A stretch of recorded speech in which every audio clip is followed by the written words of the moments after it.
বন্ধুরা, এবার নরেন্দ্র মোদীর পতন শুরু হয়েছে। মার্কিন যুক্তরাষ্ট্র থেকে শুরু করে বাংলাদেশ সবাই এখন ভারতের পিছনে লেগেছে। মার্কিন যুক্তরাষ্ট্রের একের পর এক কর বৃদ্ধি এবং বাংলাদেশের ভারত থেকে চাউল ও পেঁয়াজ না কেনার কারণে ভারতীয় রুপির মান একদম তলানিতে গিয়ে ঠেকেছে। আর ভারতের এমন পরিস্থিতিতে লাভবান হচ্ছে বাংলাদেশিরা। আর ভারতীয় রুপির দরপতনের কারণে বাংলাদেশিরা কি সুবিধা পাচ্ছে এবং নরেন্দ্র মোদীর দুর্নীতির কারণে কীভাবে ভারতের রুপির মান দিনকে দিন কমে যাচ্ছে সে বিষয়ে বিস্তারিত আলোচনা করা হবে আজকের ভিডিওটিতে।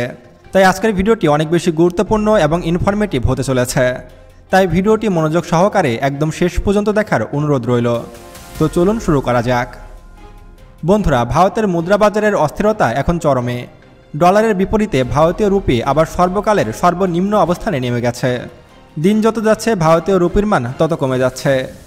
গত 1 ডিসেম্বরে রুপির মান গিয়ে দাঁড়িয়েছে ডলারের বিপরীতে 89.73 রুপিতে, যা মাত্র 2 সপ্তাহ আগে ছিল 89.49।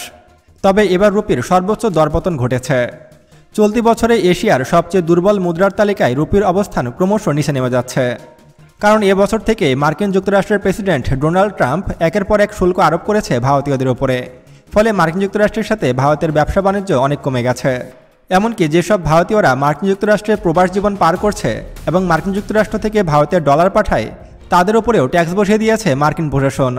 আর এতে করে ভারতে বেশি একটা ডলার ঢুকছে না। আর এতে করে ভারতের মুদ্রার মান অনেক কমে যাচ্ছে। দ্বিতীয়ত, নরেন্দ্র মোদী প্রশাসনের দুর্নীতি চরম লেভেলে গিয়ে পৌঁছেছে। মোদী সরকারের দুর্নীতির কারণেই ভারতের মুদ্রার মান দিনকে দিন কমে যাচ্ছে। যদিও বা যে পরিমাণ ডলার ভারতে ঢুকত, সেই ডলারগুলোকে দুর্নীতির মাধ্যমে বিদেশ পাচার করছে মোদী সরকার। আর এই কারণেই মোদী সরকারের এবার পতন হবে নিশ্চিত। অন্যদিকে বাংলাদেশও আর ডলার দিয়ে ভারতের কাছ থেকে পেঁয়াজ, চাউল কিংবা অন্য কোনো জিনিস কিনছে না। ফলে বাংলাদেশ থেকে ডলার যাওয়া বন্ধ হয়ে গেছে। সব কিছু মিলিয়ে ডলারের সংকট দেখা দিয়েছে পুরো ভারত জুড়ে।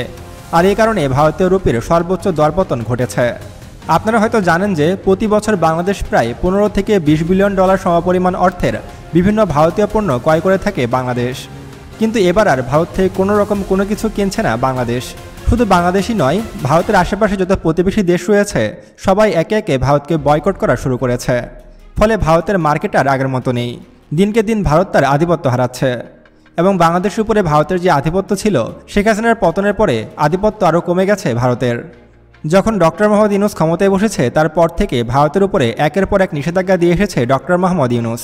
তাই বলাই যায় যে ইউনূসের এই সিদ্ধান্তের কারণে ভারতের অর্থনীতি মুখ থুবড়ে পড়েছে। ভারত এখন দুশ্চিন্তায় পড়ে গেছে যে কীভাবে তারা বাংলাদেশের সাথে ব্যবসা বাণিজ্য শুরু করবে। তবে বিশেষজ্ঞদের মতে ভারতীয় রুপির এমন দরপতনের কারণ হলো ভারত সরকার নিজেই। ভারতই মূলত বিভিন্ন দেশের সাথে তাদের বাণিজ্যিক চুক্তি নষ্ট করেছে নিজেরাই। আর বিশেষ করে ভারতীয়দের উপরে মার্কিন যুক্তরাষ্ট্রের একের পর এক নিষেধাজ্ঞা ভারতকে একদম পঙ্গু করে দিয়েছে। তাদের মতে রুপির এই দুর্বলতার বড় কারণ হলো যুক্তরাষ্ট্র ভারত বাণিজ্য চুক্তির অনিশ্চয়তা, আমদানিকারকদের অতিরিক্ত হেজিং, ব্যালেন্স অফ পেমেন্ট চাপ এবং নন ডেলিভারির ফরওয়ার্ডের মতো মার্কেটে অস্থিরতা তৈরি হয়েছে। বাণিজ্য চুক্তিতেও অগ্রগতি না হওয়ার কারণে বাজারে ডলারের চাহিদা বেড়েছে, বিদেশি বিনিয়োগ কমেছে। শেয়ার বাজার থেকে বিনিয়োগকারীরা ইতিমধ্যেই 16 বিলিয়ন ডলারেরও বেশি তুলে নিয়েছে। ইতিমধ্যে মার্কিন যুক্তরাষ্ট্র ভারতীয়দের উপরে আরও অতিরিক্ত 50% শুল্ক বাড়িয়েছে, যা ভারতকে আরও পঙ্গু করে দিচ্ছে। তবে ভারতীয় রুপির পতনের অন্যতম প্রধান কারণ হলো দুর্নীতি। বর্তমানে ভারত জুড়ে লুটপাটের এক মহাহিড়িক লেগে গেছে। মোদী সরকার থেকে শুরু করে ক্ষুদ্র নেতানেত্রীরা সবাই এখন ভারতকে লুটেপুটে খাচ্ছে এবং বিদেশে বিলিয়ন বিলিয়ন ডলার ভারত থেকে পাচার হচ্ছে। দুর্নীতি ছাড়াও ভারতের অন্যতম কারণ হলো বন্ধু দেশের সাথে সম্পর্ক নষ্ট করা। যেমন বাংলাদেশের ক্ষমতায় যখন ডক্টর মোহাম্মদ ইউনূস বসেছে, তারপর থেকে বাংলাদেশের সাথে ভারতের সম্পর্ক দা কোরালের মতো হয়ে গেছে। বাংলাদেশকে এখন এক প্রকার শত্রু হিসাবে দেখছে ভারত। ভারত ইতিমধ্যে কিন্তু চিকেন নেকের কাছে তাদের সেনা উপস্থিতি ব্যাপক হারে বৃদ্ধি করেছে। বাংলাদেশ সীমান্তে হাজার হাজার সৈন্য, যুদ্ধ ট্যাঙ্ক, মিসাইল, এমনকি রাফেল যুদ্ধবিমানের মতো শক্তিশালী ফাইটার জেটও মোতায়েন করেছে ভারত সরকার। তারা যে কোনো মূল্যে বাংলাদেশ থেকে ডক্টর ইউনূসকে সরাতে চায় এবং শেখ হাসিনাকে আবারও বাংলাদেশের প্রধানমন্ত্রী হিসেবে দেখতে চায় ভারত। কিন্তু বাংলাদেশকে চাপ দিতে গিয়ে ভারত নিজেই চাপে পড়ে গেছে। বাংলাদেশ আর ভারত থেকে পেঁয়াজ, রসুন, এমনকি চাউল কোনো কিছুই আর ক্রয় করছে না। ফলে ভারতের ব্যবসায়ীরা রাস্তাঘাটে কান্না করছে। তারা কোনোভাবেই তাদের পণ্য বিক্রি করতে পারছে না, এমনকি সেসব পণ্য পচে নষ্ট হচ্ছে। ফলে ভারত বাংলাদেশের বাজার হারিয়েছে। অন্যদিকে বাংলাদেশ পাকিস্তান ও চীনের কাছ থেকে চাউল থেকে শুরু করে পেঁয়াজ সবকিছু আমদানি করছে। ফলে এখন আর আমাদের ডলার ভারতে যাচ্ছে না, ডলার যাচ্ছে পাকিস্তানে ও চীনে। ফলে ভারত বাংলাদেশের মার্কেট পুরোপুরি হারিয়ে ফেলেছে।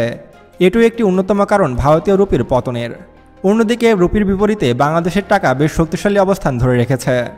বর্তমানে বাংলাদেশে $1 সমান পাওয়া যায় 122 টাকা, যেটা গত কয়েক মাস ধরে একই অবস্থানে রয়েছে। ফলে বাংলাদেশের টাকার অবস্থান দিনকে দিন শক্ত হচ্ছে। অন্যদিকে ভারতীয় রুপির মান দিনকে দিন কমে যাচ্ছে। তাই বর্তমানে বলাই যায় যে রুপির চেয়ে বাংলাদেশের টাকা বেশি শক্তিশালী। আবার এদিকে ভারতের পণ্য বাণিজ্য ঘাটতি অক্টোবরে সর্বোচ্চ পর্যায়ে ওঠায় মুদ্রাবাজারের উপরে চাপ আরও তীব্র হয়েছে। রপ্তানির তুলনায় আমদানি বেশি হওয়ায় দেশের ডলার রিজার্ভে টান পড়েছে, যার ফলে রুপিকে ধরে রাখা অনেক কঠিন হয়ে পড়েছে। সব মিলিয়ে এখন রুপির মান টিকিয়ে রাখার প্রধান ভরসা হয়ে দাঁড়িয়েছে রিজার্ভ ব্যাংকের আগ্রাসী বাজার হস্তক্ষেপ। অর্থাৎ ভারতের এখন আর কোনো উপায় নেই। এখন ভারতের যে রিজার্ভ রয়েছে সেগুলো নষ্ট করতে হচ্ছে বিদেশ থেকে পণ্য কেনার জন্য, এবং ভারত দীর্ঘমেয়াদী একটি ভোগান্তিতে পড়তে চলেছে, যেখান থেকে ভারতের ফেরত আসতে অনেক সময় লাগবে। দীর্ঘমেয়াদী রুপিকে স্থিতিশীল করতে দরকার হবে যুক্তরাষ্ট্র ভারত বাণিজ্য চুক্তির দ্রুত সমাধান, রপ্তানি বৃদ্ধির নীতি, বিদেশি বিনিয়োগ বাড়ানো এবং এনডিএফ বাজারে সমন্বিত পদক্ষেপ। তবে রুপির এই দরপতন বাংলাদেশিদের জন্য উল্টো স্বস্তির খবর। বাংলাদেশের ডলারের বাজার দীর্ঘদিন ধরে স্থিতিশীল অবস্থায় রয়েছে। প্রায় 122 টাকার আশেপাশে রয়েছে বাংলাদেশের টাকার মান।